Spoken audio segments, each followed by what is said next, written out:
بسم الله الرحمن الرحيم. إنا أرسلنا نوحا إلى قومه أن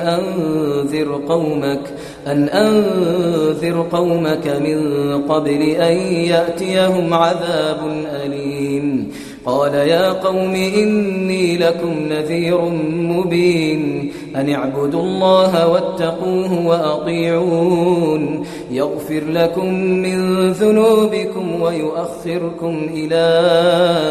أجل مسمى إن أجل الله إذا جاء لا يؤخر لو كنتم تعلمون. قال رب إني دعوت قومي ليلا ونهارا فلم يزدهم دعائي إلا فرارا وإني كلما دعوتهم لتغفر لهم جعلوا أصابعهم في آذانهم واستغشوا ثيابهم وأصروا واستكبروا استكبارا ثم إني دعوتهم جهارا ثم إني أعلنت لهم وأسررت لهم إسرارا فقلت استغفروا ربكم إنه كان غفارا يرسل السماء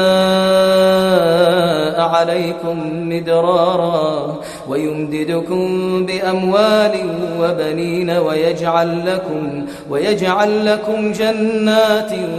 ويجعل لكم أنهارا ما لكم لا ترجون لله وقارا وقد خلقكم أطوارا ألم تروا كيف خلق الله 7 سماوات طباقا وجعل القمر فيهن نورا وجعل الشمس سراجا والله أنبتكم من الأرض نباتا ثم يعيدكم فيها ويخرجكم إخراجا والله جعل لكم الأرض بساطا لتسلكوا منها سبلا فجاجا. قال نوح رب إنهم عصوني واتبعوا من لم يزده ماله وولده إلا خسارا ومكروا مكرا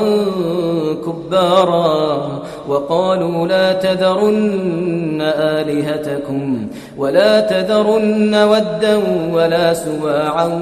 ولا يغوث ويعوق ونسرا وقد أضلوا كثيرا ولا تزد الظالمين إلا ضلالا مما خطيئاتهم أغرقوا فأدخلوا نارا فلم يجدوا لهم من دون الله أنصارا وقال نوح رب لا تذر على الأرض من الكافرين ديارا إنك إن تذرهم يضلوا عبادك ولا يلدوا إلا فاجرا كفارا رب اغفر لي ولوالدي ولمن دخل بيتي مؤمنا وللمؤمنين والمؤمنات ولا تزد الظالمين إلا تبارا.